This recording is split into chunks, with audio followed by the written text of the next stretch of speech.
Taxi ஆப்பின் உத்தரவாதம். Trip cancellation இல்லை, extra payment இல்லை, நியாயமான கட்டணம். இதுவே ஃபாஸ்ட் ட்ராக் டாக்ஸி ஆப்பின் உத்தரவாதம்.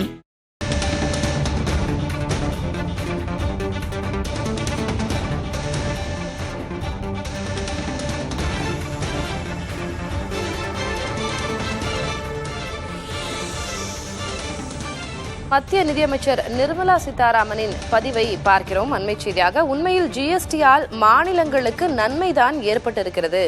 ஜிஎஸ்டிக்கு பிறகு தமிழகத்தின் வரி வருவாய் வளர்ச்சி 14.8 விழுக்காடு என்று பதிவாகியிருப்பதாக மத்திய நிதியமைச்சர் தெரிவித்திருக்கிறார்.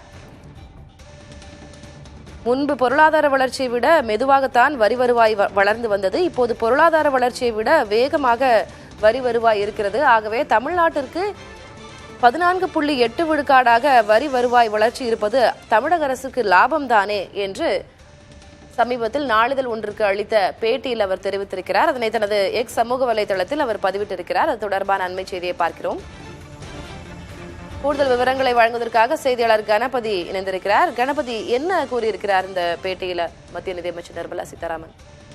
ஜிஎஸ்டி அறிமுகமாகும் வரை மாநிலங்கள் sale tax, value added tax என்கிற முறையிலே வரி வசூல் செய்து கொண்டிருந்தன. அந்த சமயத்திலே தமிழகத்தில் வருவாய் வளர்ச்சி ஆண்டுக்கு 12.3% இருந்ததாக தான் படித்ததாக நிர்மலா சீதாராமன் தெரிவித்துள்ளார்.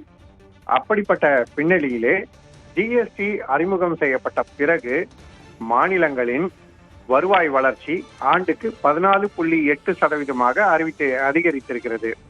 ஆகவே தமிழ்நாட்டுக்கும் இதனால் வருவாய் அதிகரித்திருக்கிறது என நிர்மலா சீதாராமன் வலியுறுத்தியிருக்கிறார். சராசரியாக பார்த்தோம் என்றால் மாநிலங்களின் வருவாய் வளர்ச்சி ஜிஎஸ்டிக்கு முன் 9% இருந்தது என்கிற கணக்கீட்டில் பார்த்தால் தற்போதைய வளர்ச்சியான 14.8% அதிகமாக கணிசமான வித்தியாசத்தில் உள்ளது என்பதையும் அவர் குறிப்பிட்டு காட்டியுள்ளார். ஆகவே சமீபத்திலே மாநிலங்களுக்கான வரி பங்கீட்டில் பல்வேறு பிரச்சனைகள் இருப்பதாக, குறிப்பாக தென் மாநிலங்கள் பல்வேறு விதமான ஆட்சேபங்களை எழுப்பி அடிக்கடி இதற்கான கேள்விகளை கேட்டு வருகின்றன. கேரளா, கர்நாடகா உள்ளிட்ட மாநிலங்களின் முதல்வர்கள் டெல்லியிலேயே போராட்டம் நடத்தியிருக்கிறார்கள். தமிழக அரசும் கேரள அரசின் போராட்டத்துக்கு ஆதரவு தெரிவித்தது நமக்கு நினைவிருக்கும். இப்படிப்பட்ட சூழ்நிலையில் தான் நிதியமைச்சர் நிர்மலா சீதாராமன் இந்த விளக்கத்தை அளித்திருக்கிறார். மாநிலங்களுக்கு ஜிஎஸ்டி அறிமுகம் செய்யப்பட்டதால் நஷ்டம் இல்லை, லாபம் தான் என்பதே அவரது வாதமாக இருக்கிறது. கணபதி,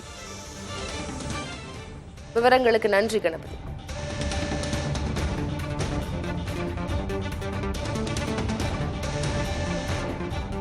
ஜிஎஸ்டியால் மாநிலங்களுக்கு நன்மைதான் ஏற்பட்டிருக்கிறது என்று மத்திய நிதியமைச்சர் நிர்மலா சீதாராமன் நாளிதழுக்கு அளித்த பேட்டியில் கூறியிருக்கிறார். அதனை தனது எக்ஸ் சமூக வலைதளத்தில் பதிவிட்டிருக்கிறார். ஜிஎஸ்டிக்கு பிறகு தமிழகத்தின் வரி வருவாய் 14.8 விழுக்காடாக உயர்ந்திருப்பதாக அவர் தெரிவித்திருக்கிறார். முன்பாக 12 விழுக்காடாக இருந்தது. ஜிஎஸ்டிக்கு பிறகு 14.8 விழுக்காடாக இருக்கிறது.